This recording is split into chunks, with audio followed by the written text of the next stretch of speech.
Matondo ya solo ete Kimbangu andima ki pasi poete Congo ezala oyo ozali lelo soki ozali parmi ba oyo bawangana ki Kimbangu oyo bandima ki ete papa mama tango yango ekoluka te ozala dernier ekozala na yo trop tard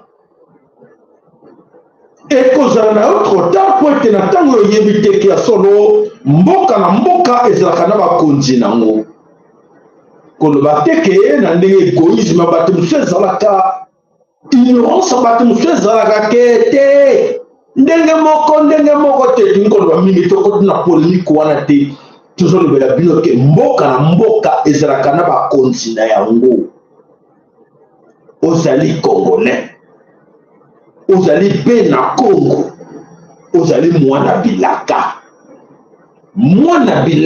be na Congo oza mundu boza bande boza banyama te soko landi okende nzela bonyama okomi mpe nyama lokola bango nani alongi bango bato balongi yo po ete yo moto okolanda nyama te vome yo nde oedike nyama mpo nyama koma moto me na ntango nyama akomi sio nyama malere na yo po ete bamingi boza komona avec des titres académiques, de diplômes, de professeurs d'université.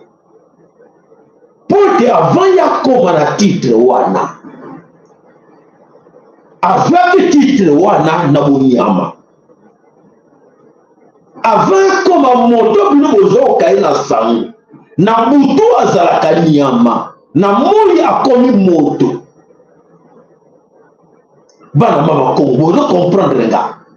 Bino bozo betela bango maboko. Bino bozo nanda bango na sima.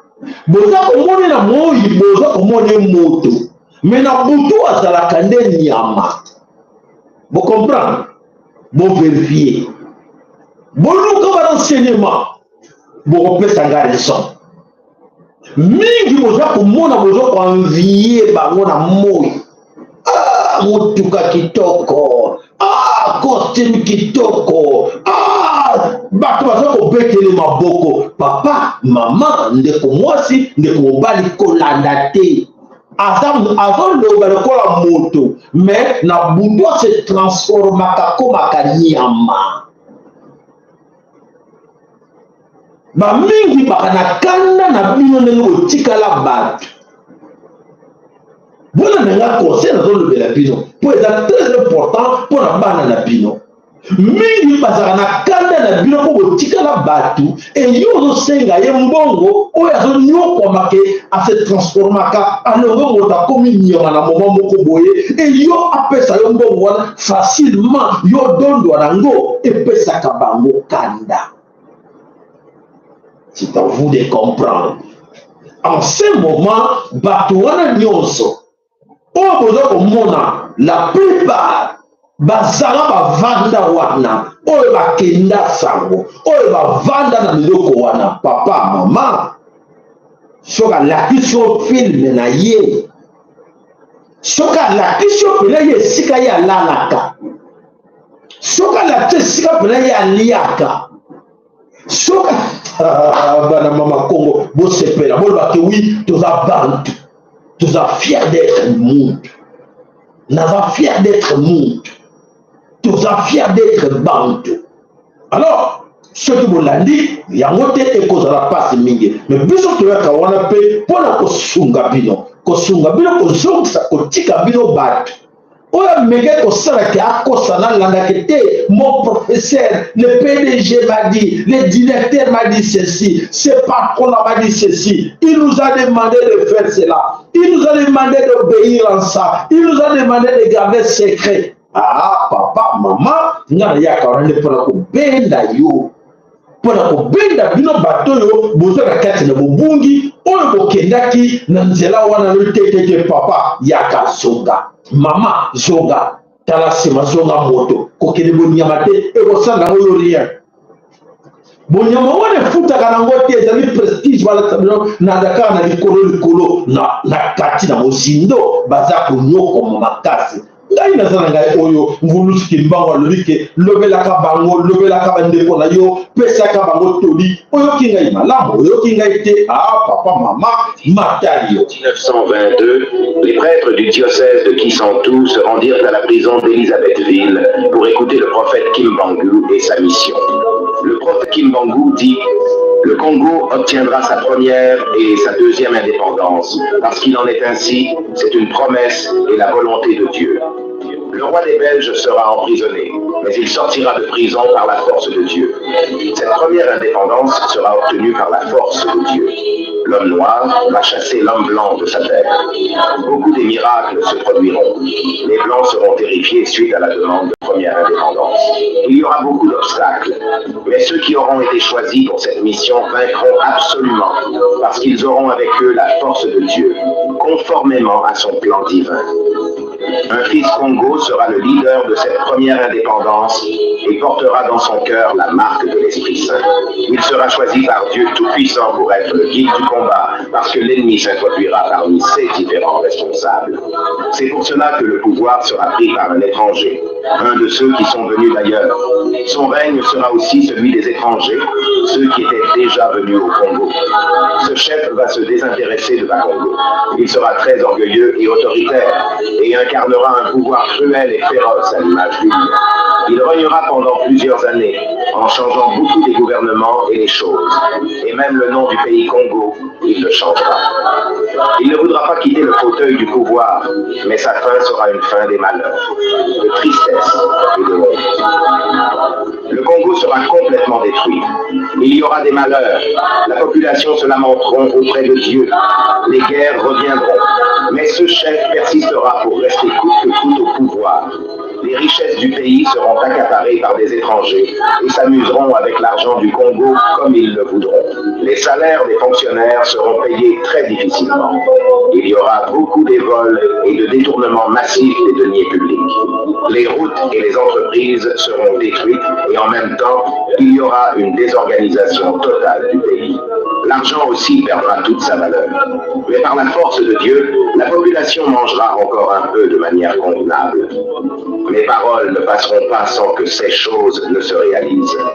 Merci. Matondo, wana maloba ya mvuluzi Kimbangu. Jantungunwa.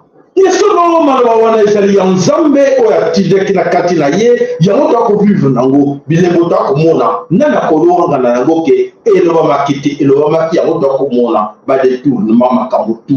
Ba autorité à mboka ba mipesi na kati na corruption et voilà pour la banque moni ba donc gagner mieux que les kabakisicho ils s'en foutent des autres bolingo ezate na bato ba beki ki baza ba saleli ya nzambe ba koti na kati na magui na kati na corruption lokola katima délicatement oya kimbangiste foto ndimaka awuta na kimbangiste wa ba minga ba te biso to bele la keza kimbangiste kimbangiste les religions lokola catholique lokola protestant lokola musulman lokola nyoso ezali mundele moto asala yango matondo pona alors ndamba mpungu tulina pabola moko na bino afongole makanisi maele pe bona ya oyeba bonene pe bokasi na yeke mapele wana otovandi ezali ya nzambe la bénédiction oyo nyonso nzambe apesa na mapele wana okomona ngo nulle part ailleurs sauf chez toi mituna mpona nini atia na mokili mobimba te kaka tiela nde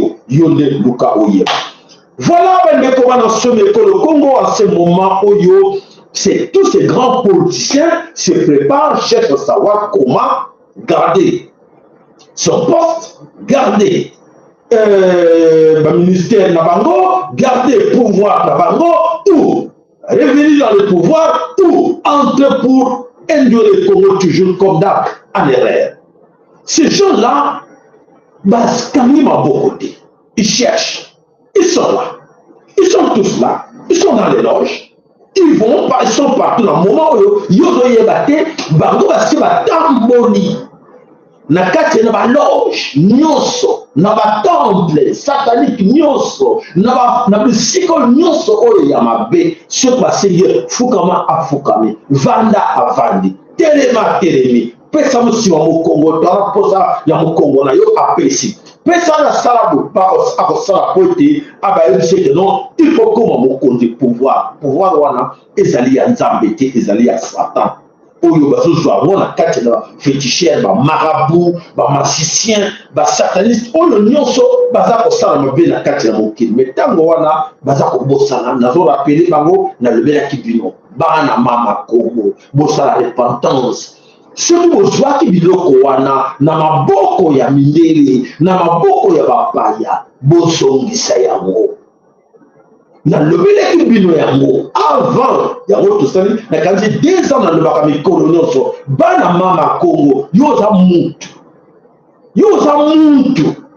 soki okende kozwa biloko na bango balivre na bango bamedaille na bango baepe na bango batoshe na bango nyonso oyo ozwaki zongisa to tumba yango oyo basala malamu nzambe apambolama oyo basala te nabeka bapolitien te même les pasteurs sont là dedans oyo basala te place mingi mpona bango. Alors tout ce monde là vous pensez que pasio bazomona pasio baza kotambola oyo esika te beto fuka bafukami telema telemi pesa mokongo apesa mokongo yo ye kaka olobi ke non moto wana ye kaka mpo aide yo mpo afaire développer Congo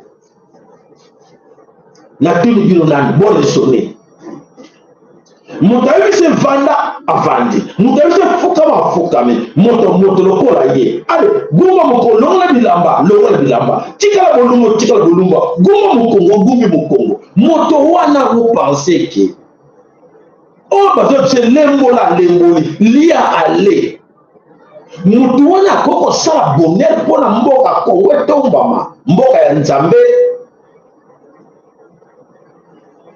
na tuni bino motuna toresole biso nyonso bato wana to moto wana to bato wana nyonso akoki kosala bolamu mpo ete kongo emata mpo ete yo lia malamu mpo ete partage équitable.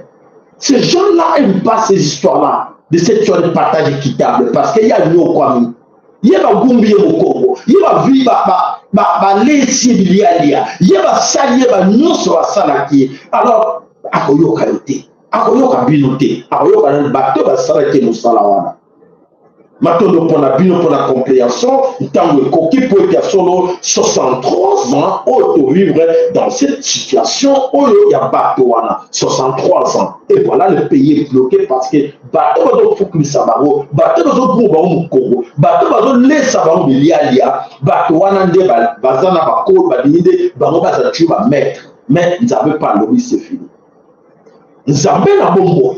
Mvuluzi kimbangu da tomunwa mama kipa vita ndona nzambe ya mpungu tulelo nzapa nzakomba akongo mongali mvidi mukulu mungu baba mungu emelele nzambi kaungu kalunga alobelio oyo yo ya ye mwana bilaka kobagati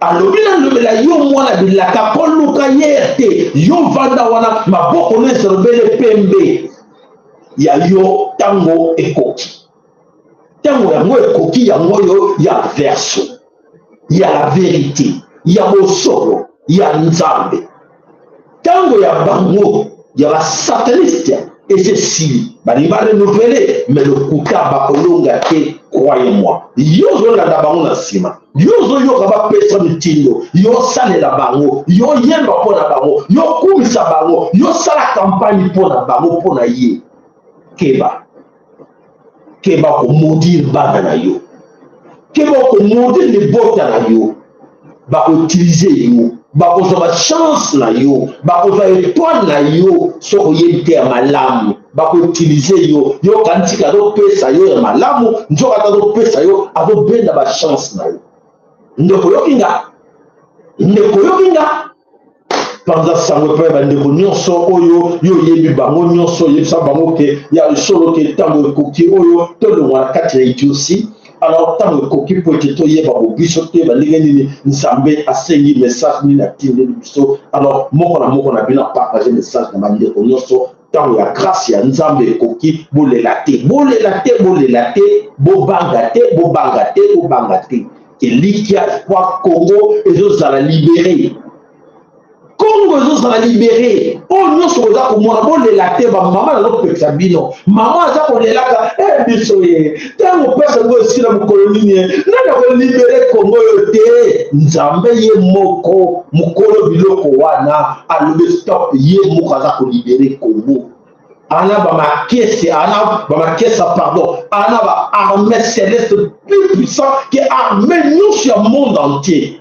Zali bilemone so romona te ngana biso ke abusala yango. Abusala ko karate bo kama. Oyo le kana Congo na le kana monde entier ti. Bo dimela ngai. Bo sala papa sala ba kambo. Bo dimela ngai. Voilà matondo na jongi susu matondo pa papa na biso ma folo malala.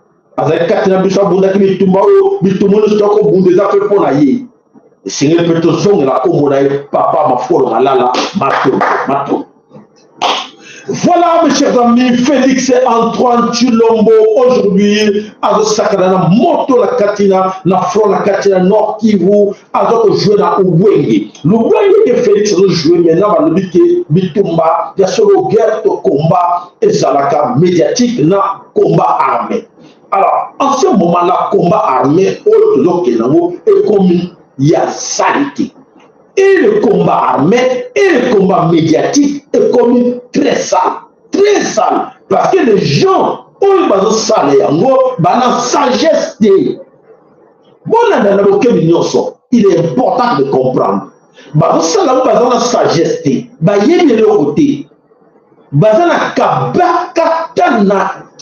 Na incompétence mort sakanate. Na tout na bango le et bateau ne va pas diriger. Dans leur tête, il n'y a rien. Et bateau créer mensonge, je me souviens de ne pas encore créer. Quoi ça, bon, maintenant, quoi c'était qu'on kangaye, le côté de la bombima, à cause, mais là, on a ça le cambou, et trapé, oh, il le créer qui a voté. Il y a un colon, mais tu veux quoi ça pour l'année? Et ça, on a guerre médiatique, la guerre, il la première guerre comme la deuxième guerre mondiale, guerre médiatique, et c'est vrai qu'il y a le temps où il y a salité. Il y a salité, on va créer, et on va créer, et avec on va nous avec accuser quelqu'un d'autre. Mais on va créer, voilà la situation au top pour de l'eau, la Congo. Alors, vraiment, ma communion sur les accords vivre la carte pour le Congo, la canisse que mille besoin pour moi, besoin vivre, qui vivra verra. Pour que moi, on a mis sur la bino, on ne sait pas ça, on peut être, on ne sait pas ça, bateau va pour couper la carte pour le Congo, fait un sac de millions de bandits qu'on a biso.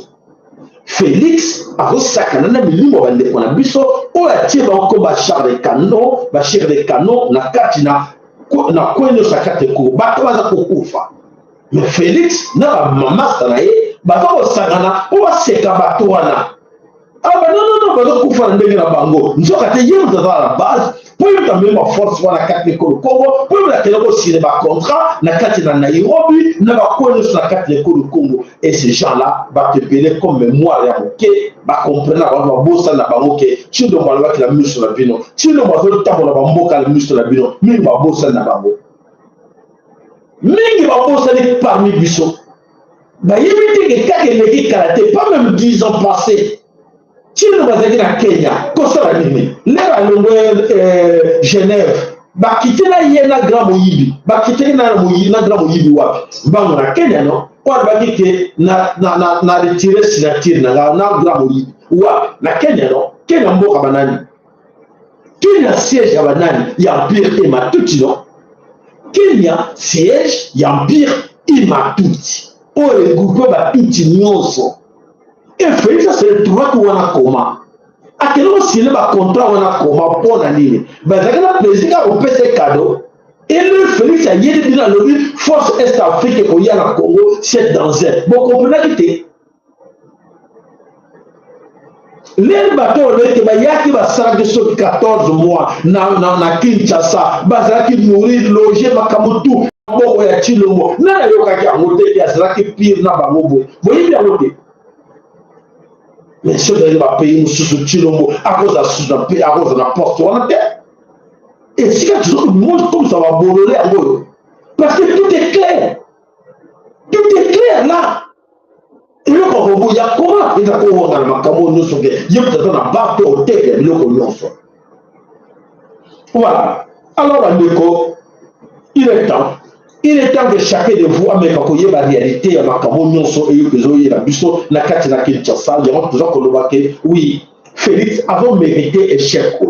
Avant mérité échec en haut parce que il y a solo et c'est inévitable que tout le monde a passé dans le chemin Moussou. Et c'est obligé que tout comme na makabo to comme na lelo il y a olé la boye batwa de la boye mais et comme le va moi n'a pas gâté. Non moi normal parce que le va qui la professeur le va libération Congo vous avez atroce. L'atrocité ce sont des gens de mort. On doit que Arménien c'est vos quotas. Arméniens sont qui au quota. Satan a poussé Chilomo d'aller faire venir toutes les armées dans le Congo. Vous comprenez? Pourquoi vous pleurez? Vous êtes lié dans Zambie. Tout ça, vous êtes dans le Nzoto. Tout vous êtes dans le Limo. Pour que vous soyez dans le Limo, dans le Nzoto, tout le monde déjà. Et les gens qui sont dans le Limo. Alors, c'est à vous de comprendre la situation. Et alors, aujourd'hui, tu dois comprendre les thématiques de Bazakolela, qu'est-ce qui ne va pas.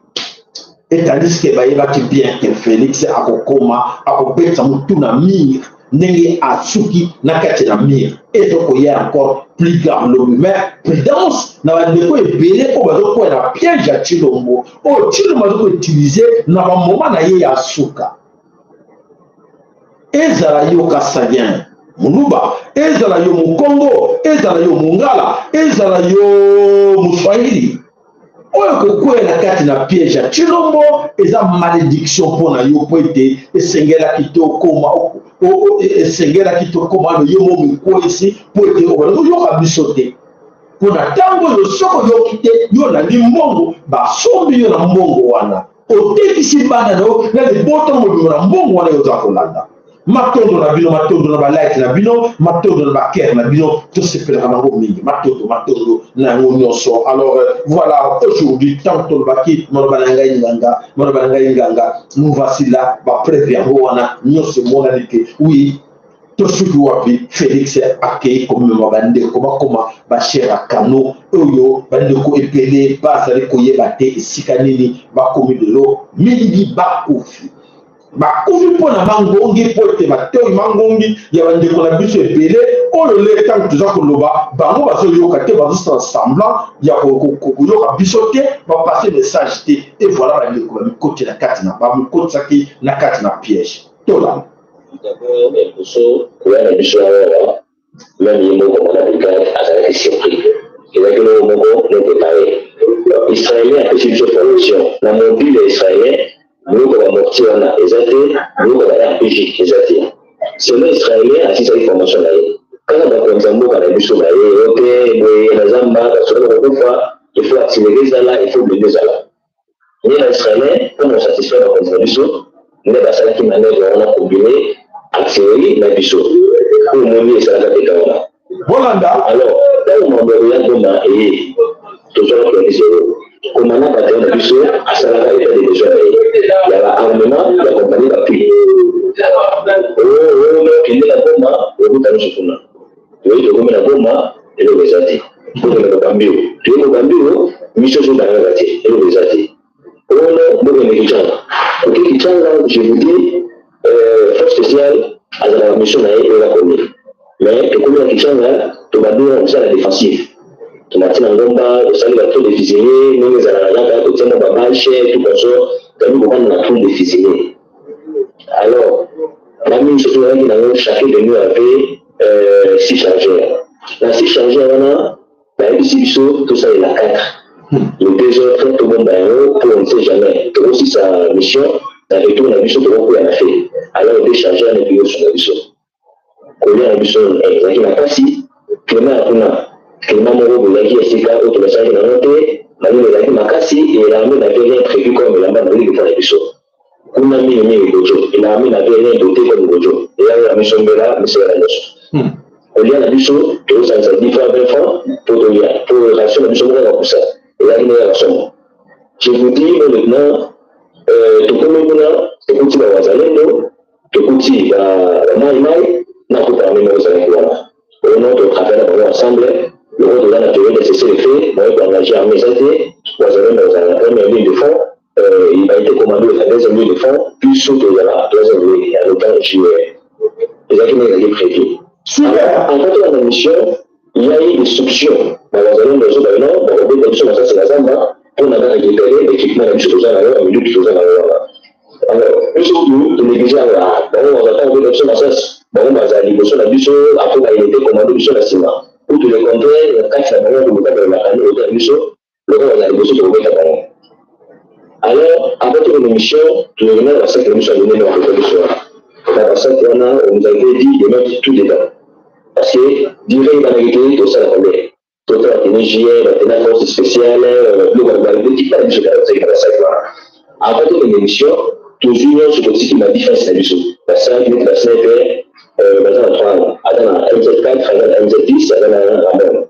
Toujours la MZ4, dans la sniper, et ce qui m'a dit la 5, la MZ10, dans la Ramon. Toujours la bloc de ça ici, par compagnie, tout ce qui est la défense. Compagnie alpha, et ce qui est la défense, là, vous le voyez, toujours la 3, on a vu ça. Tout ce qui est matériel, la mission sur tout ce qui est là, la mission de King Kong. Charles avec Ars là, puis ce que je voyais là-bas, pour trouver Ars, la mission, alpha, ce qui est la défense là, tel la tika qui n'a pas vu comme étant compagnie logistique. Donc, comme nous avons mon cher, colonel de la service terrain pour y aller à la localisation de l'Iran, il fallait tika biso na ngomba moko boye, to comme ngomba fallait tika biso azo na commandant compagnie biso atika 60 personnes et que c'est progressé. 60 personnes atika les camps pour les groupes parce qu'il y a biso de contrôle ma chère, à qui de déposer biso mais na c'est ngomba et il na salarié. Permettre na pas une ambiance. Je vous dis, tant que madame le plan c'est référé à autrement il a tourné la vie à une nazar. Tout le monde a dit 5 minutes après, la chez nous de là, le temps est sur le là. Si tu as besoin de 50 tirer 60 soldats, de haute distance de cigara, à la de la je vous dis, mon cher, il était la mission, tout va mettre au conseil peut-être, on peut se compagnie d'appui pour vous soigner maintenant, on peut se compagnie d'appui. Et quoi comme autre, et dans le bois, quand les amis de la matière, on a matière de choses de la. Mais je vous dis, quand l'effectif de la dans la nuit, on peut se monter 60. La machine, la compagnie, sa compagnie monter 60. D'accord, aussi 12 fois 7 000 allées. D'accord, aussi PKM, message dans la plateau, nous sommes là, sauf là, l'appui, la question, le garant. Et puis, cela, attends, la ligne, on dit, la tête, attends, la tête, mais. Maintenant, si cela peut quand même ça va être dans le lobby. Maintenant, si cela RPG tout toujours RPG. Maintenant, si cela monte 60 kg, pour nous, on met en enfant. Donc, l'exercice, on va faire dans l'exercice ou quoi. Donc, ça, nous mettons en parenthèse.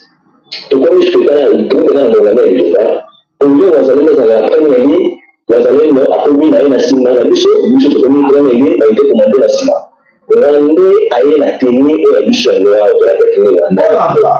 Maintenant, on va dire que nous avons des canaux, on a les unités et favorisés. On a dit faire de ce moment-là, bâtir un bureau de tirité et amis. Dans le même moment, Azula Kalou, la Wazalendo, Azula Kalou, la Maïmaï, Azula se diriger dans la position de la mission. On s'est retrouvé sur le tiré, la mission de tirité et amis. Donc, tout le monde a demandé sur le monde, on a eu la tirade de la Sana et limité, que la tirade de la Sana est limitée, c'est là eux. Aujourd'hui, la section a pu être débordée de mission là. La tirité et amis. Donc, on doit remettre à de l'égalité. Et on a reçu une commune amie, après million de Goussou, à 20 mètres à fond de l'effet. Notre président Nathan, ennemi à 20 mètres. Donc, c'est le bruit de tes amis. Après, c'est mon convoyé, le petit bon bon.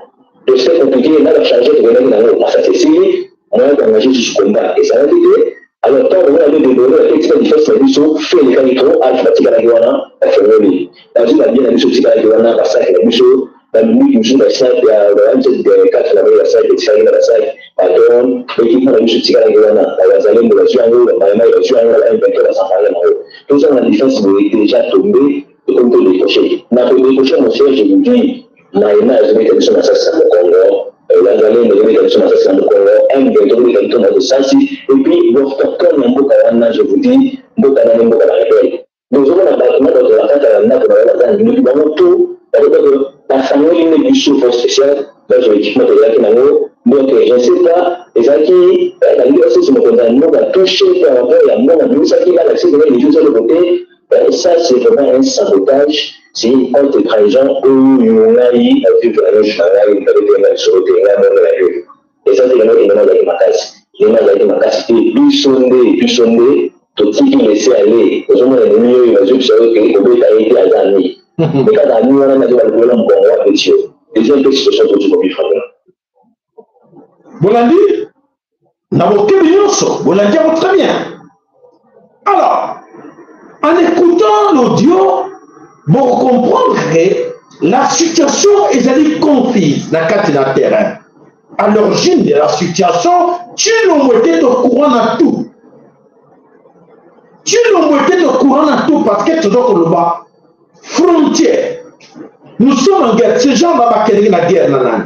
Quand on peut pas déloger, M23. M23 va venir au Rwanda. Et pourquoi la frontière entre le Rwanda et le Congo est ouverte? Le Rwanda et l'Ouganda est ouverte. C'est quoi?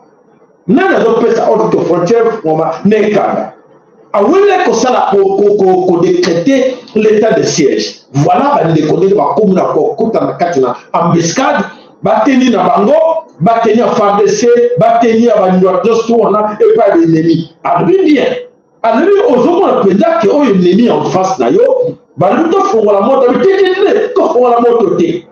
Ou les alinani, les alliés amis. Au moins, si on fait la moto de Amoni Bilogi, d'abord tout Rwandais, quand la moto de les amis, Nanwana. Les commandements n'a qu'à t'y faire laisser. On a dans la mobile. C'est là où il y a un pote au fond de la ville maillée. Pour te voyer. Ces commandements, il y a faire laisser. Oh, le salut trahison à la tête de ce commandement qui est à la tête Félix Antoine Tshilombo. Tout le Rwandais, on va dans la phare de ces batailles combien? Depuis Yaya, à sa ratissage dans Bango, T. Alors là, on déboulonne, Bango, T. Le point de comme ça, Bana Batu, la situation, oh, le Tshilombo. Pour la nuit, comme ça, Bana Batu, la situation, il y a pour y dire que commandement, on y a coupé sa arme, on y a coupé la kuna, ne peut pas que nous jouons dans beaucoup de tout Rwandais. Même il y a une sollicité. Comment il y a une Bana Batu, que les potes va comme on a peut-être un piège dans les Kamouyabo. Les 5 000 banalbi, épéré, beaucoup de la bande qu'on a vu, Baya Kate, Balsonga Kate, Nana Bomisi Bango, Félix Antoine Tshilombo. Voilà, mes chers amis, nous avons compris l'explication. Nous avons dit arme, voilà, que non, il va quitter, il va arrêter à lui bien. Drone, il va sur la tika kiwana, lui, pour que nous avons tika moawa, n'a pas hors la tika moawa. Commandement. Parce que on obéit dans le commandement. Commandement est fait, ça veut dire que vous tika moawa. Il y a qui va tika moawa. Et tu l'as envoyé ma camouara, pas le chef. Il y a le toit qui est là. Toit qui est Moutou, toit qui est ministre de la Défense. Et là, on est en haut de carton. Il y a une balle qui est parlementaire pour éviter d'avoir des problèmes dans les jours à venir. Vous, parlementaires, il est temps d'interpeller le ministre de la Défense, le ministre de l'Intérieur, la présidence. Circonstances, c'est à vous de faire juger ces gens-là.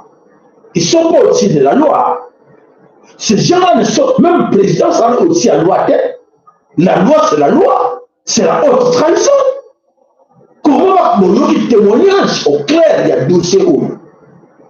Comment le président peut trahir, avant de garder commandement, il y a armée, bah tout, combien sont dans la carte dans JR, combien sont dans la carte dans FARDC, presque, bah commandement, nous sommes pas pour le bah tout. Et mon peut ça va sur tini bango oto tini bango ma boko yende munguna wana en face amène de pour ya za l'autre côté ba sur la Kinyarwanda baza ba communication na bango na Kinyarwanda ndenge ba papa na ba piéger bango to ba gêne biso ba boma bango te. Voilà la situation, ils a passé, il y a pour vivre situation où il y a la qualité de la diango des prévis de Moko. Alors là, vous avez compris. Banani des autorités congolaises. Ces autorités congolaises qui sont à la base, pourquoi ils sont à la base? Parce qu'ils sont incompétents. Bah, éviter comment faire ce travail là dans 4 pays. Comment va Kortika, on va au Benga, nini, frontière ya kofungama. Voilà, awa ba boye. L'armée présente les armes présentées dans une vidéo, c'est 24-10, vidéo de Tiela Kibino dans la chaîne Abusso, au 24-10 2023 par Willy Ngoma du M23 Rwanda. Alors, il s'agit des armes volées notamment par un ex-colonel de FARDC Bernard Maheshi Nyamungu, actuellement commandant adjoint de l'opération et du renseignement du M23 Rwanda. Alors, Bolanda, chers Congolais, voilà ce que le titre, Bolanda, chers Congolais, évitez de tomber chaque jour dans le piège de combat médiatique du M23 Rwanda. Vers juin 2023, le fameux colonel Maheshi Rwandais et de son état avait fait défection et passé par les autorités de Massissi, et passé par le territoire de Massissi, où il avait mobilisé les autres militaires infiltrés au sein des FARDC pour rejoindre leurs frères rwandais dans leur lutte génocidaire qu'ils mènent au Congo encore depuis 2 ans à l'est de la RDC Congo. Alors, Tokotanga Nyoso on n'a pas le temps. Mais Koyoka Bango, c'est gars qui a écrit à la fin, il signait Patrick Palou, le défenseur des droits humains et coordonnateur de la province de la Véranda Mouchanga Nord Kivu. Mais mes frères, tout ça banalise pour bien comprendre. Nous ne sommes pas les gens on doit nous couper n'importe quoi. Commandement va faire d'essai entre les mains des Tutsis. On se connaît de tout le monde. Les Tutsis ne sont pas des gens à se cacher parmi nous. Les Tutsis, quand tu le vois la transformation, même s'ils parlent en français, il y a Tutsi. Même à Lomina Lingala, il y a Tutsi. Même au Tali Kayen et Longi, il y a Tutsi. Comment, dans l'armée, jusqu'à présent, cette histoire-là, ils sont encore là. Il y a un général à l'égard qui n'a parade de militaires. Avant le sur la vidéo, il n'y a pas discuté. Mais les gars sont encore là. Et dans l'autre temps,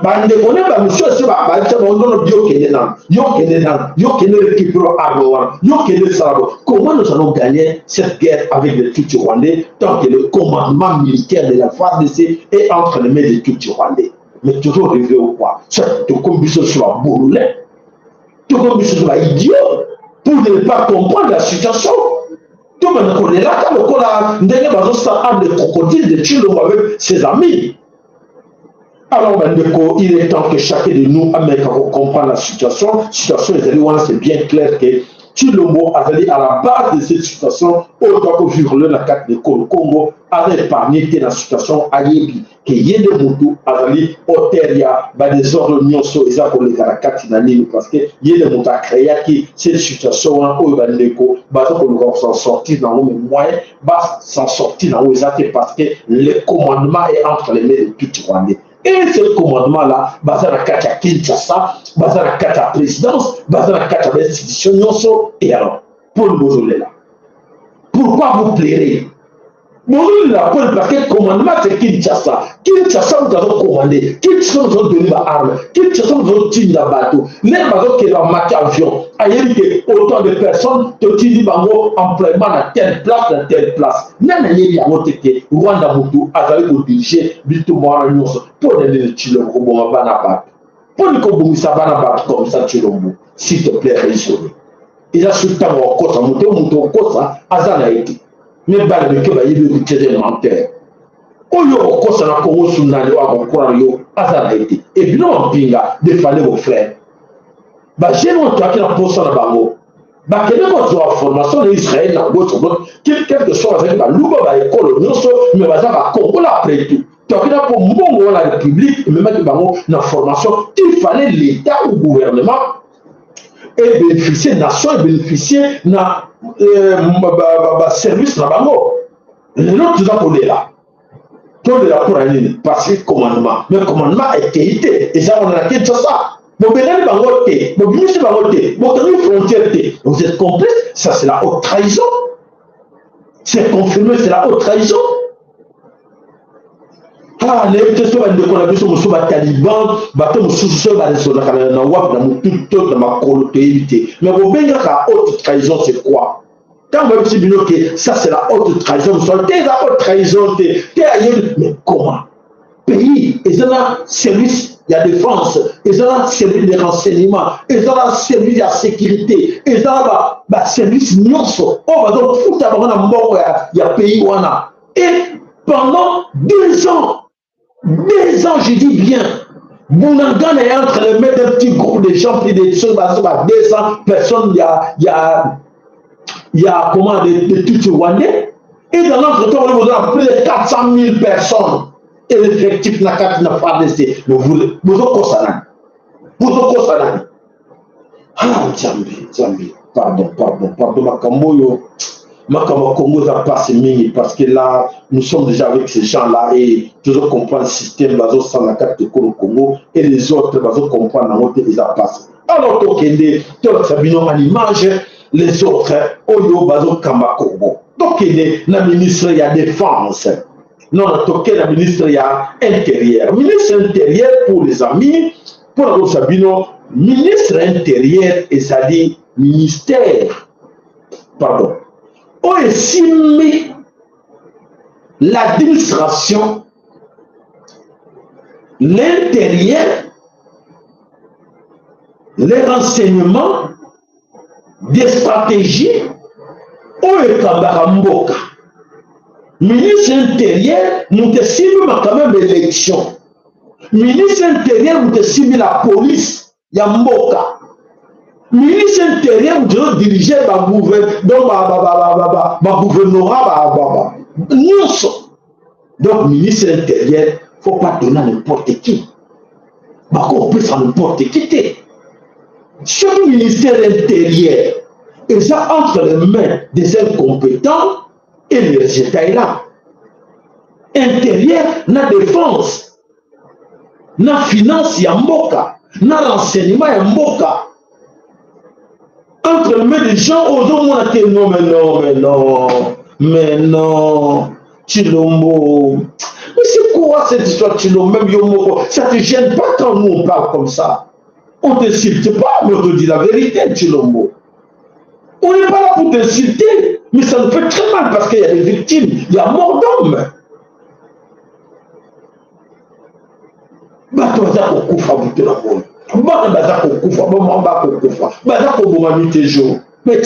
ça te dit quoi? Bon, allez, toquez le ministère intérieur et comme ça, maintenant, on like la bino, maintenant, on va faire la bino, boutique va faire la séparation, on a comme on et là, pour circuler, ça me fait vraiment plaisir. C'est gratuit, papa, maman. Et ça, vous faites les moutazos sengayo, moutazos foutu bon pour la kera zate, moutazos foutu bon pour la like zate, tu en as pour ça, on vous demande rien. Chez nous, il y a biso ya solo, sur les amis pensake. En majorité, c'est là qui ban la vilaka. N'est-ce pas le lagata te biloko, like. Non, ils ont chaîne de sauver Bino. Et sauver le pays. Et ils ont matalo comme il y a encore la biso. Et ils ont matalo comme il y a un zambe la biso. Mais la calisi, même bon, on va faire ça, on va donner, ça va donner, n'a qu'un tour, on va donner. Ah, papa, au bout d'un moment, on va la cala, cala, vous allez gagner au moko, cala, tu vas quitter le nez comme Kimbangu, tu ne peux pas aller à Cameroun. Ah, Banco, n'est la calisi, tu roules la raté. Et non, mais on sont d'accord. On sont la chaîne, quoi.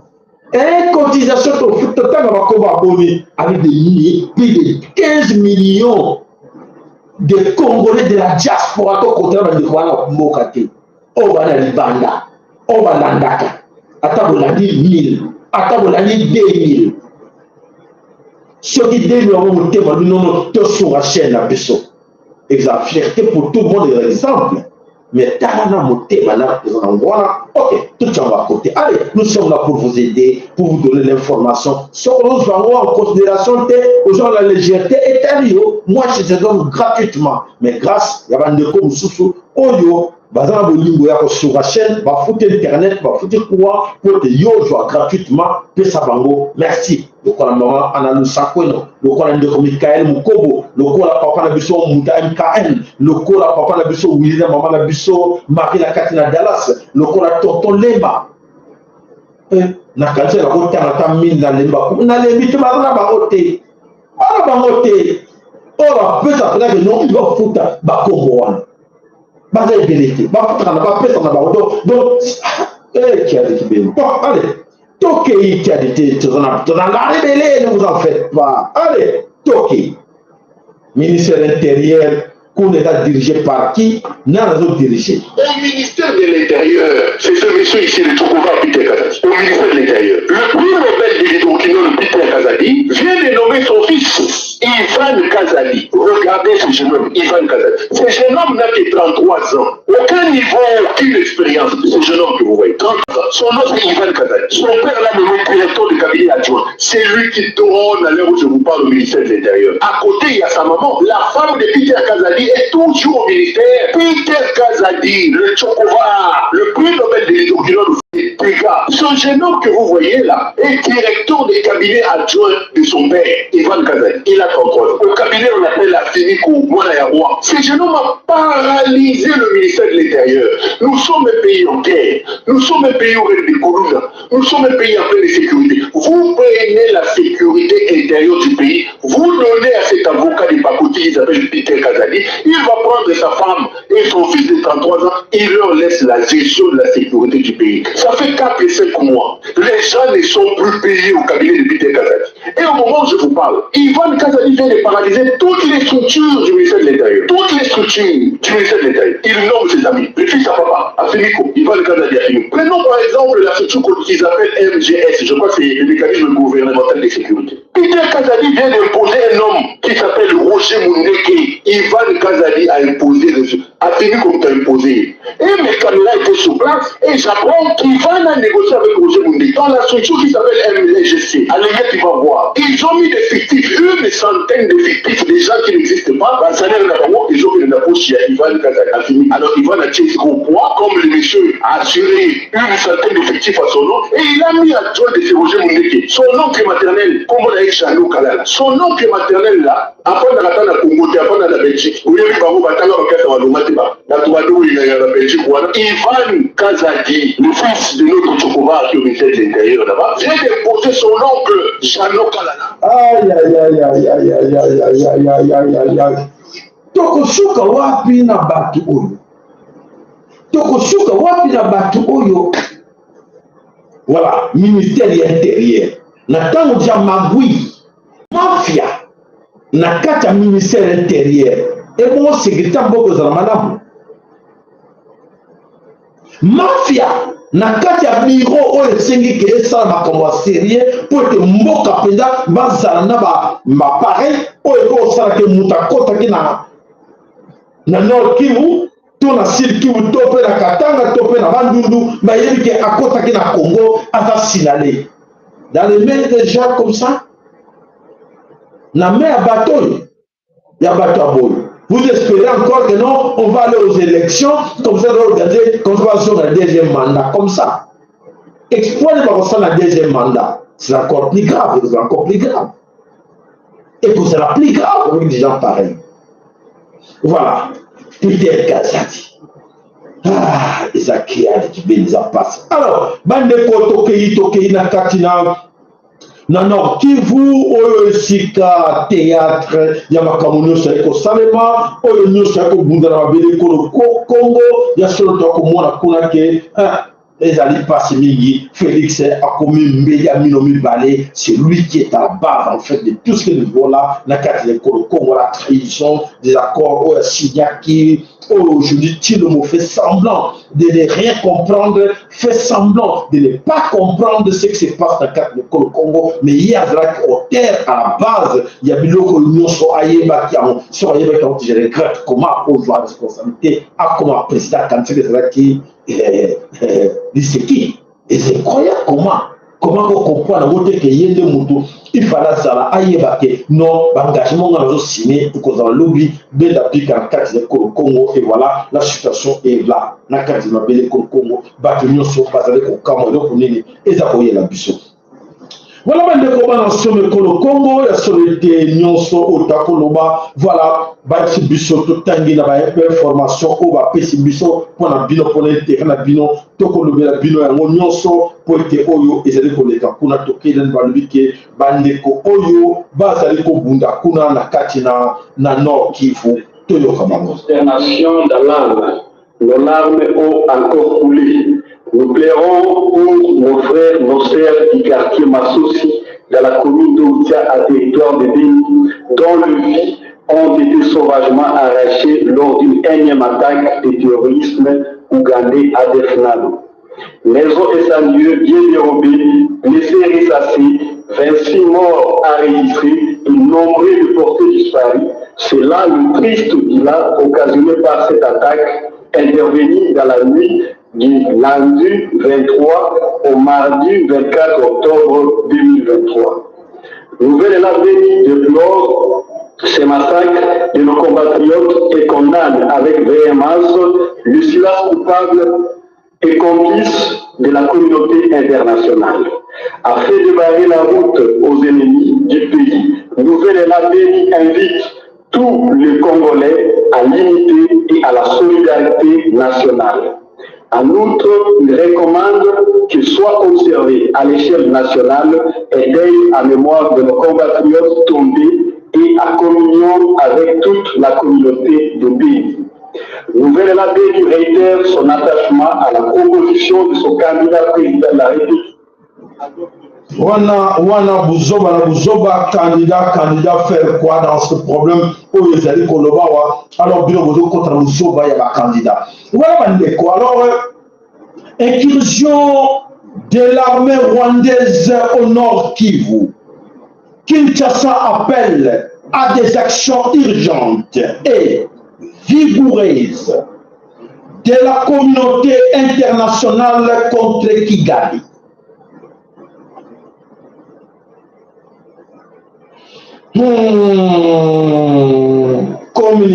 Communiquer, il y a solo Togolaksa Bidongo. Bon, voilà. Totangele Bino Yango, on est que Kinshasa Moto et Sengi, Kinshasa, Asengi Nabatu Nyonso, Oyo, Babeti, Kinshasa appelle donc Félix Antoine Chilombo, Asengi appelle à des actions urgentes et vigoureuses de la communauté internationale contre Kigali.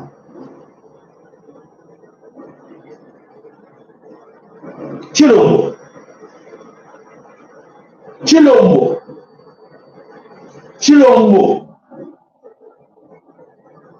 La trophée à ôter. Je vais m'insulter ôter. Mais Chilombo, je sais que tu vas me regarder. Tu me suis tout le temps. Chilombo, en lançant l'appel pareil. Appel à des actions urgentes et vigoureuses de la communauté internationale contre Kigali. Tu t'attends quoi? Chilombo, Orozerani.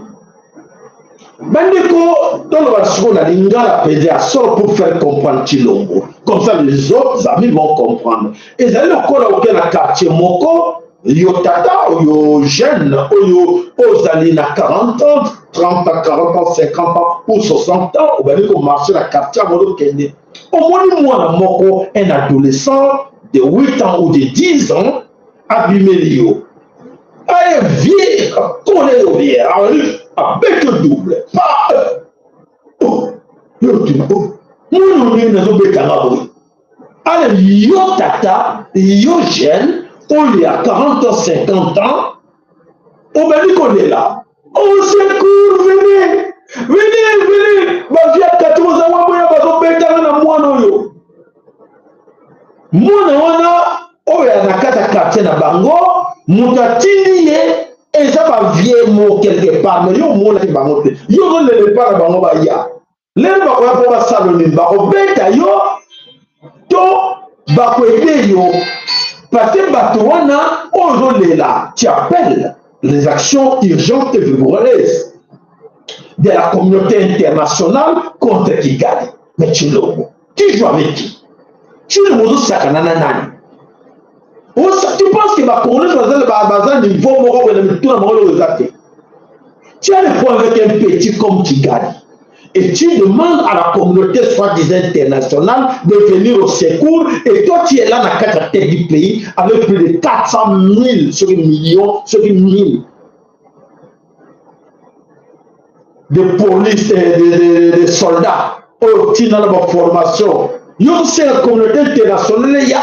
Il y a une communauté internationale qui a MONUSCO avec un effectif de 25 000 ou 28 000 hommes. Oh, bah ça, on a, tu vois, quel est ridicule. C'est ridicule, franchement, Chilombo. Toi, le papa, à la carte de téléphone. Allô? Allô, Ndeko Sako.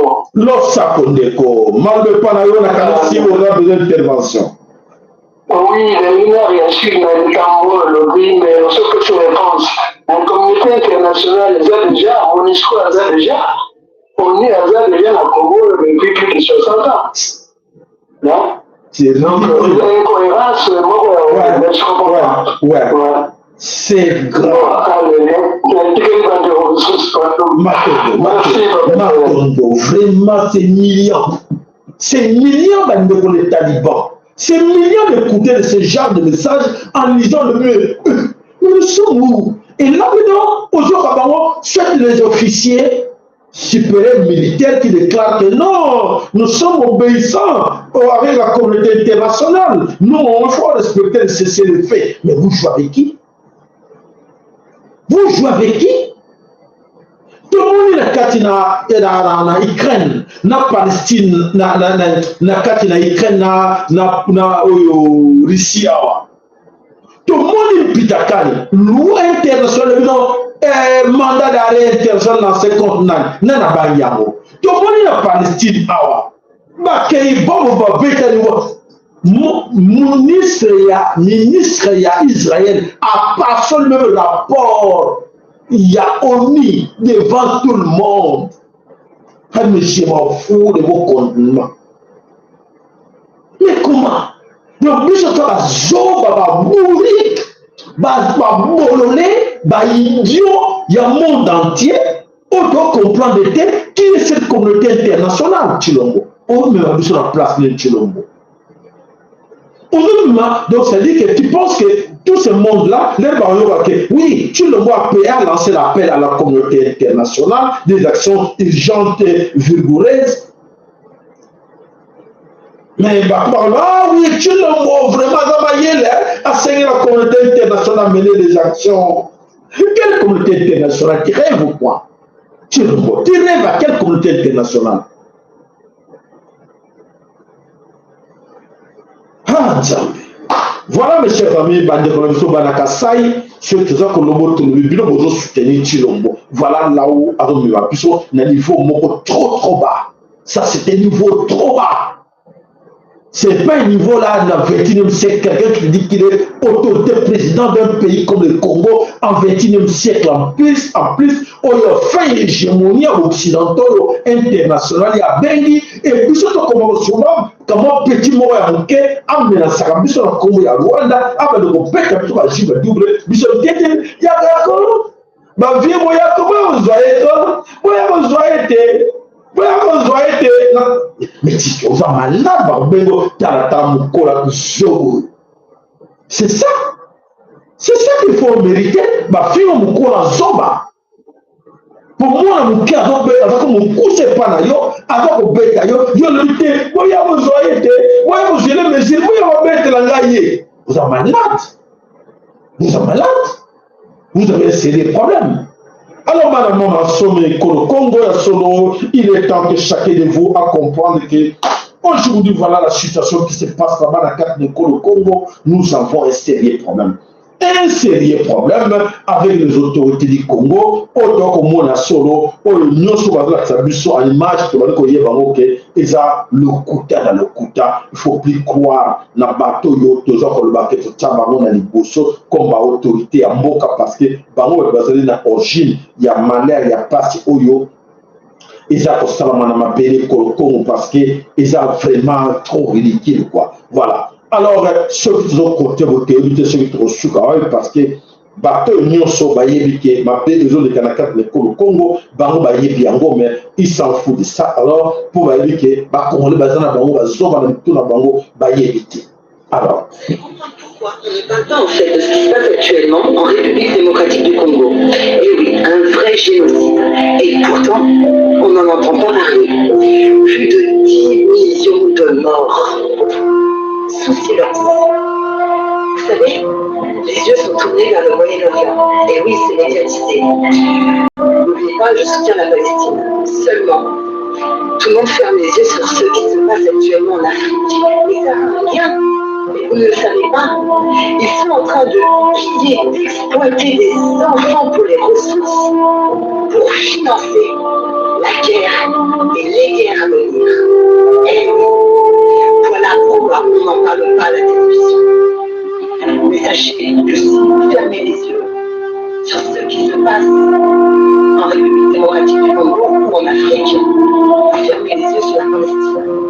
Tout est lié. Voilà. Quand on est contre toutes les guerres, on est contre toutes les guerres. Vous avez la réponse?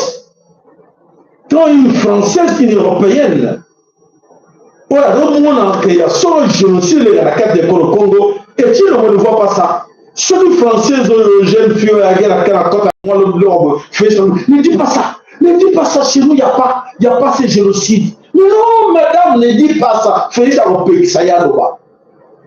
Félix Akopekisaya Loba. Génocide parce que, et pas d'ailleurs, génocide des athées. Bon, on a vu voir en macam.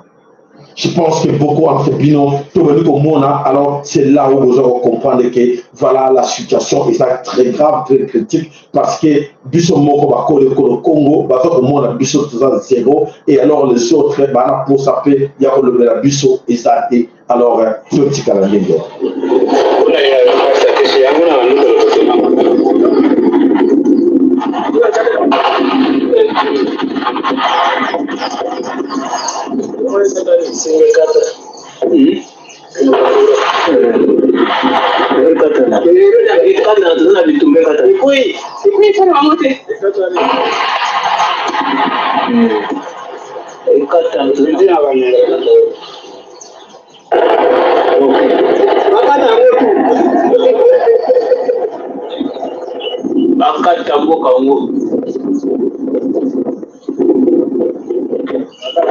Bonjour les gars, Moutouana.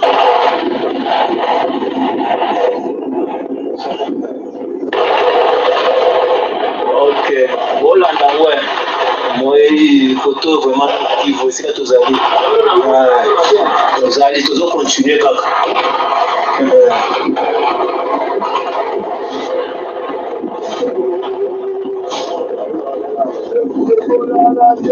Bangola wate bafuki makaka bakola la wana te uzana baonti di mwisho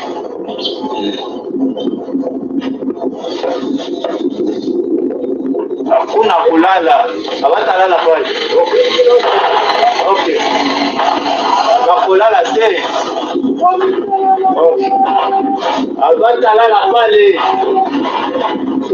bakokima wana bakolala na te tozwa bango alakelela na sodi ala so peza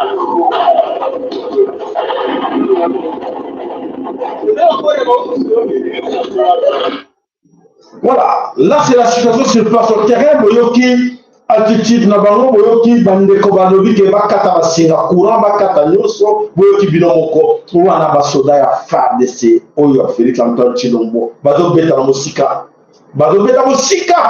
voilà yango tindisa bino ke makambo eza koleka na kati na mboka wana ezali ya pasi ya komona incompétence ya bato oyo bazali kodirige mboka ya komona ya solo mboka ezali mal dirigé, mboka eza dirigé na bato moko na mitu na bango eloko ezaki. Et voilà la suite de ce que nous vivons aujourd'hui na kati ya Congo. Alors tokosala nini, tozoblige toyoka bango kaka oyo bango bazali kosala po eza ya soni ya pasi na mawa po ete ezosimba te par rapport à mboka na biso, par rapport à mboka na biso, grandeur ya mboka na biso, vraiment humiliation boye, ça ne tient pas debout. Mes frères, ça ne tient pas debout. Il y a au moins que vivre ce genre d'humiliation. On appelle que non, Congo est humilié. Mais le Congo est bango moko, basé na kati na distraction. Il y a ko luka koyeba, eux la bango na kati na bele ko Congo, ba yebite pour la bango, ba côté na kati na distraction. Eux munguna aza ko sala pour la parce que l'argent qui circule,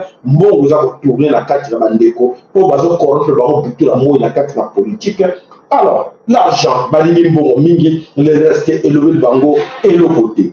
Donc, ils ont passé Namawa. Donc, c'est à nous-mêmes, Tchotoyeba, Orchid.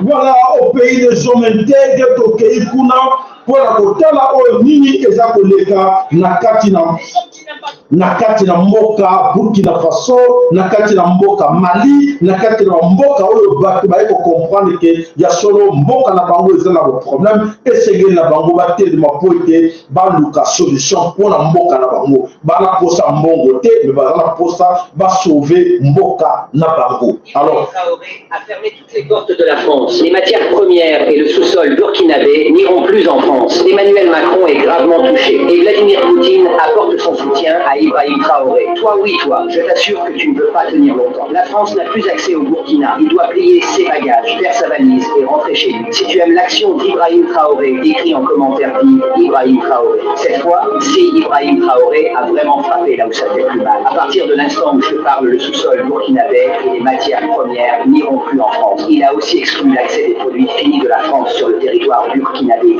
même ne serait-ce qu'un risque. Car depuis longtemps, la France a toujours envoyé les produits toxiques en Afrique qui tuent les Africains à petit peu comme les drogues et les boissons alcoolisées. Si tu es africain, ne quitte pas cette vidéo sans la liker ni t'abonner. Voilà, merci, voilà au pays des hommes intègres. Ibrahim Traoré, décision sur décision pour dire non à la France. France, il y a déjà que Kuna et Zali Akobé Belaye a évité comment au Sala. Alors, toi, au monde qui a selon la situation pour les Canadiens, et Zali présente le visage des villages meurtris, Matir ici. La dernière attaque terroriste qui a tout basculé ici a été particulièrement sanglante pour les populations désarmées. Le pays est tombé. Les collègues de la cohorte conquérante revient sur les lieux de l'embuscade, remplis d'émotions.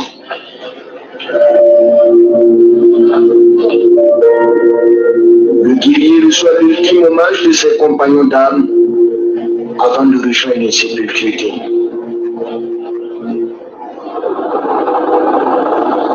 Ainsi, pour lui donner vie à la localité et encourager les habitants à y revenir, toute la chaîne de restauration s'active. Ce matin, Une équipe de techniciens convoyés depuis Nyangologo cherche le moyen de reconnecter Nyangologo avec le reste du monde. Le périmètre du village a été reconquis sans le moyen de coup de feu. L'ennemi a évité le combat. Dira le lieutenant Triomphe qui prépare un ratissage dans la zone. La menace ici est toujours perceptible sur les visages. Les terroristes seront de tour et il faut les traquer pour éviter toute surprise. Rien de moins sûr. Veillez là, au milieu de la cité. Une équipe mixte s'ébranle sur une piste anxieuse. Direction l'est au fût. Le trajet se fait en moto sur une distance de 15 km. Un tricycle bondé. Peut-être les pieds d'un paysan. Certains d'entre eux ont tout abandonné à leur fuite.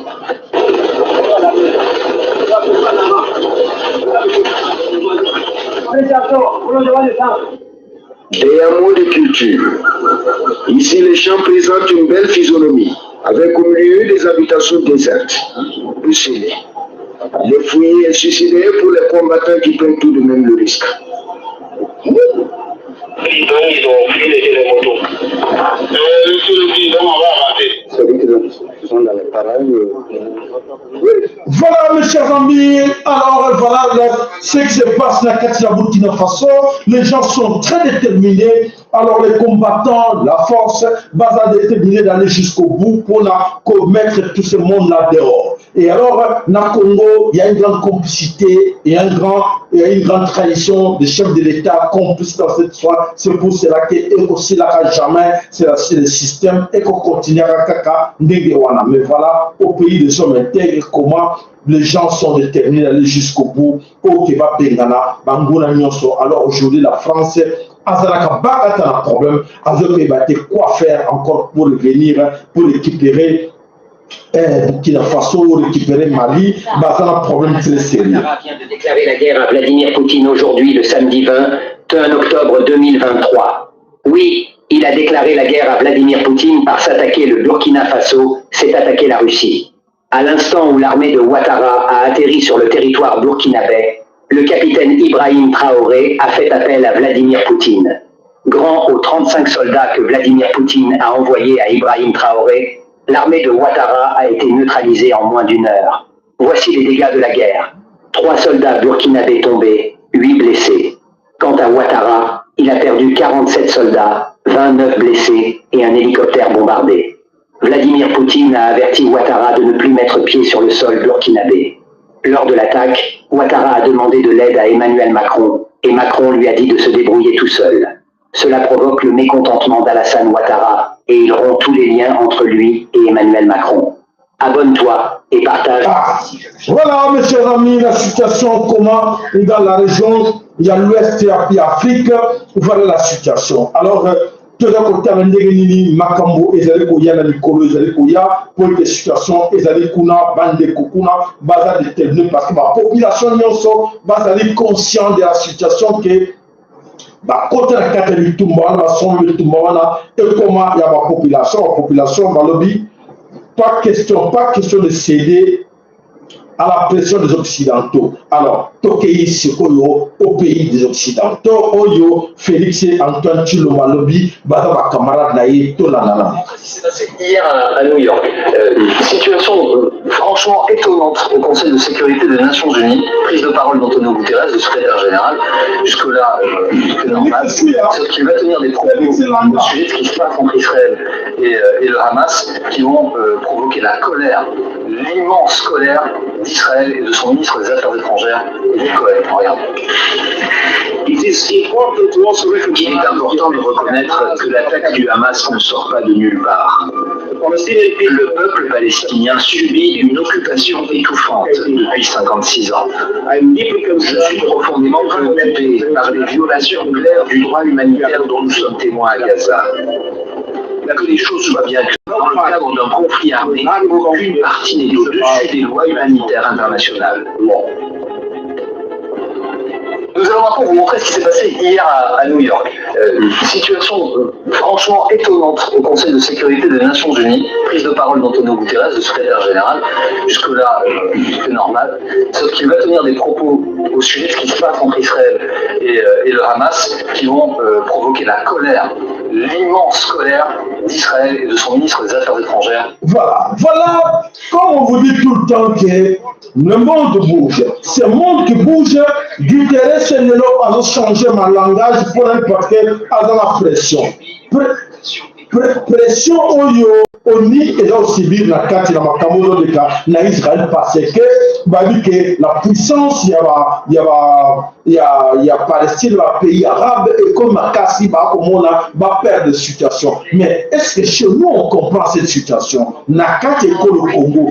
Est-ce que toujours on comprend les situations autour de Félix Azanano na carte de l'hégémonie occidentale et pas d'ailleurs à la carte de l'hégémonie occidentale, c'est-à-dire que tout vivre dans le monde Banama Congo.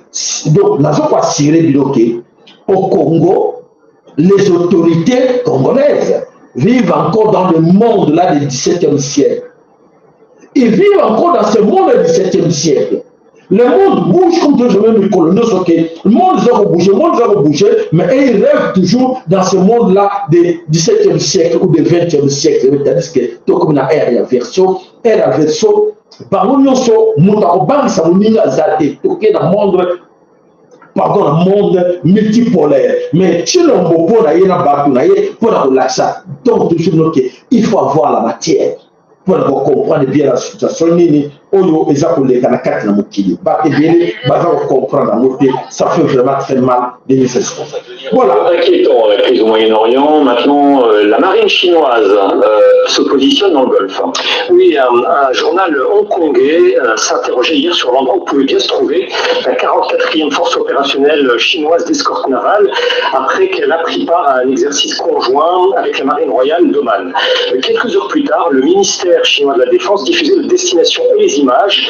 Un destroyer, une frégate lance-missiles et un navire de ravitaillement ont remonté le golfe Persique jusqu'au Koweït en accostant avant-hier au port de Chouair, le plus important de l'Émirat.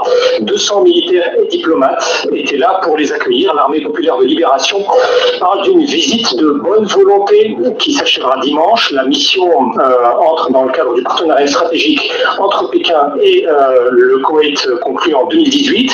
La marine chinoise multiplie en fait ce type de coopération visible, surtout en cette période. Ça commence à devenir inquiétant la crise au Moyen-Orient. Maintenant, la marine chinoise se pose.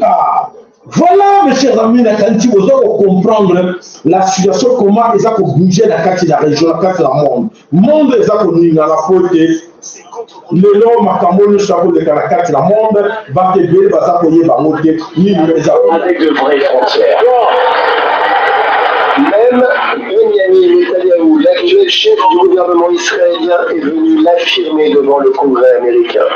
Nous reconnaissons qu'un État palestinien doit être assez grand pour être viable, pour être indépendant et pour être prospère. Le bon docteur Netanyahou a le pouvoir en Israël, alors pourquoi n'y arrive-t-il pas? Peut-être parce que Mr. Benjamin lui savonne secrètement la planche. En 2010, une télévision israélienne diffuse un petit film amateur datant de 2000. Netanyahou y explique comment il a bloqué les premiers accords de paix d'Oslo entre Israéliens et Palestiniens. Ce moment n'aurait pas dû être fini. Benjamin Netanyahou vient rendre visite à une colonie victime d'une attaque terroriste. Il veut parler en toute liberté. C'est ça, sinon je ne peux pas parler. Est-ce qu'il s'est rendu compte que la caméra est rallumée? Toujours est-il qu'il va parler vrai.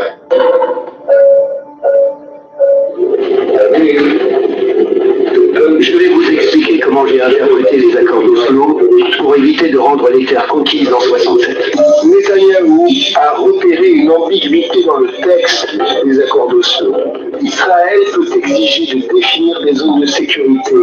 Voilà, mes chers amis, en écoutant pour la ligne dans notre télévision, image pour vous dire que la situation monde déjà retournée actuellement est de se battre à Maïe.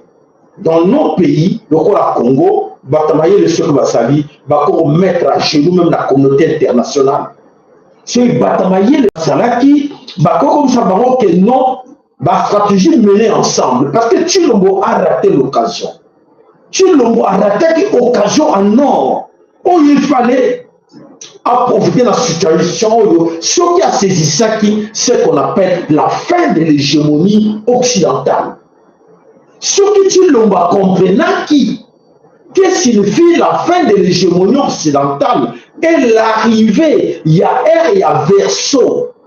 Ce qui Tshilombo, mes chers amis, Talibango l'a très bien. Si votre frère avait bien compris cette situation, Oyo a saisi ça d'occasion bien avant, allez, même nous avons comme fanatique à Tshilombo. Même nous avons moi, Maya Solo, nous avons embrassé Tshilombo. Mais accompagné tout le monde sakané jusqu'à la dernière minute. L'empire il m'a tout tu vas manipuler bah il dit que par exemple Sambwa bah il dit que tant on a ça qu'on a des missions il y a des ans parce que bon au monde bah tout tu bah aux gens soutien l'empire il m'a tout tu vas aux gens soutien bon regardez les rétroviseurs ce qui se passe dans la carte si vous regardez les rétroviseurs vous allez voir les Congo en miniature on a plus de fois non bon il n'en a pas c'est ce que nous vivons là. Ce que Félix Azaki Maïle a comparé la situation à l'Ukraine. Nous avons entre Bissona et Rwanda. Parce que ce sont les mêmes occidentaux qui ont créé la situation à l'Ukraine. Des ordres de la carte de l'Ukraine, ce sont les mêmes occidentaux qui ont créé la situation au Congo. Félix allait profiter avec ça. Et surtout avec nous autres, Bissonyoso, Banabilaka, on va dire que nous sommes na saki derrière, mais tout ça n'est pas réparé les locaux, pour que tout tambour le logo, pour que tout baigner la bâton de banda. Bisson ne peut pas passer ma principe. C'est déjà trop tard parce que moi je ne peux plus. Depuis Augustin Kabouya le dit que non, il y a bien notre sangana, non, c'était déjà trop tard. C'était trop tard. Il allait saisir l'opportunité bien avant. Quand on disait, tu ne m'appelles nous, tu ne m'appelles moi. Ngai mouta senga kapé ngate, et c'est là que les membres ont voulu ce Kimbango. Tu ne m'appelles. Et là, tu ne m'as profité de la situation qui a commencé. Tantôt mettre bango non se contre mire. Tantôt tu as tout Rwandais, empire il m'a tout non se contre mire. Mais accueilli toujours dans la profondeur. Qu'on continue, on va profiter de la naïveté, on va profiter de l'ignorance, on va toujours silencier corps, mais entourage, conseiller, entourage, conseiller, pour dire non, nous sommes plus à cette époque-là parce que les gens, parce que tu ne me suivais, non? Tu ne m'avais pas très bien. Du début, juste maintenant, tu ne vois pas Rolanda. Pourquoi il n'a pas profité que non, tu as le canal d'école, tu as le canal occasion, tu as le naïe, tu as le canal tu as le sola, et nous on dit pas de l'occasion de l'anga. Tu ne vois pas Mimisa Kiango, et voilà ce qu'il a suki. Voilà ce qu'il a suki. Ton objectif, c'est récupérer le Congo. Tu as besoin de plus louche.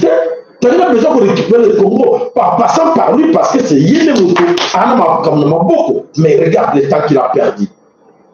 Il a perdu d'aller créer des milices, force du progrès. Il a perdu le temps d'aller prendre les Kassaïens, la carte du tribalisme, la carte il y a Kassaï, la routine de l'Égypte, la routine de l'Israël, formation, pardon, tout ça c'est la malédiction, pas Yoka Kité. Parce que Yoka Kingate, Pendeko, Chen Oyo, Bate Bele Babegolela Kango. Ah, Makambo Nyoso, Papa Bedekoloba, ah, Papa Mafora le Baki, Bate Moussouba Bengaki na ma chaîne Moussoso. Papa Maforo, il y a pas les gars qui veulent faire la bichoté, ça la mission, mais on ne savait pas Papa Sayala. À l'unité, Ngai Batinda Inga mission. Non, ça la papa Sayala.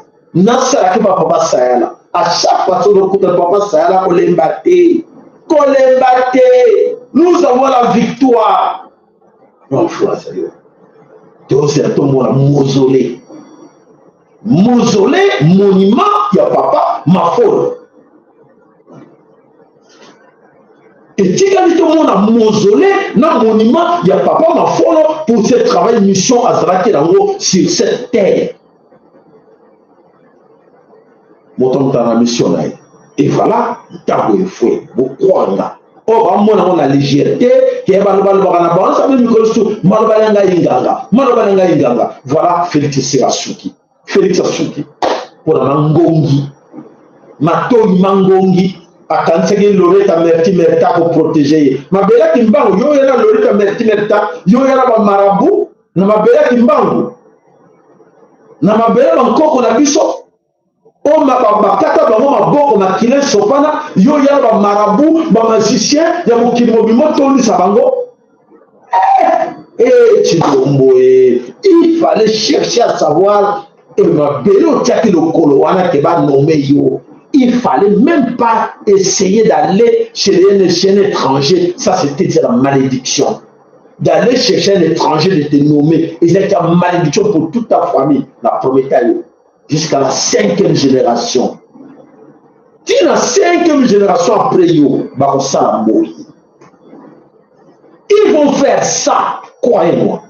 Europe s'arrête. Ah, tout ce que vous avez gagné là, vous reperdez la route, tout. Tout. Vous reperdez, vous comprenez, mais vous perdez la route. Europe s'arrête. Vous savez, même pardon, papa, ça va pardon, c'est que la personne a dit ça, mais allez, ça, vous savez, pardon.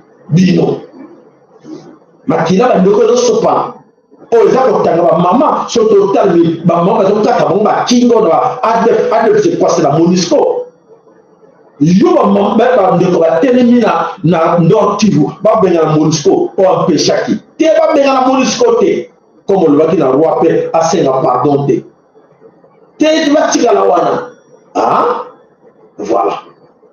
Parce qu'on dit au 4 toi, Adep c'est la Monisco. Adep c'est la Monisco. Il n'y a pas des Adep, n'existe plus. C'est la Monisco. Ben, il faut aussi partir Ocha. C'est combien? C'est une trentaine de personnes. Nous sommes tous dans le Chilo. Nous sommes sur ta tête. Ne prends pas quelqu'un d'autre, c'est sur ta tête. C'est comme ça dans la vie, c'est sur ta tête. Oh, tu orgueil et l'équipe. Voilà, le Congo. Alors, mes chers amis, voilà, tant que ça vient, que c'est fini, c'est la fin de l'hégémonie occidentale. Et nous voici là avec ce monde multipolaire. Ce monde multipolaire, ce que moi même, Antonio Guterres a changé le langage dans la Nations Unies, c'est pas pour rien. Parce que on parle, on va sentir que oui, il y a un monde qui arrive. Ce monde-là, monde multipolaire, c'est le plus ce monde unipolaire qu'ils avaient avant avec les Occidentaux. Que Chilombo garde encore, qu'il a encore peur de ces gens-là. Et les Occidentaux, et les Occidentaux, les Américains, et les Français, les Allemands. Oh, tu rêves ou quoi, Chilombo? On doit rêver ou quoi? Oh, bande boba za tout autour à Chilombo. Bon, comme bon le la yebo la ça y est. Accompagne tout sur le monde à Galaté. Tu comme une tango ya verso. Tu dans le monde multipolaire. C'est le plus monde unipolaire où il y a domination, il y a suprématie occidentaux. C'est fini, Chilombo. Alors voilà, matondo na bino balaki na bino matondo boba na leki tomane banetina suka matondo nzamba pambo la bino alors to kutana mukolo na lobi matondo na balaki na matondo ba ingeta na bino alors to kutana lobi ingeta ibobo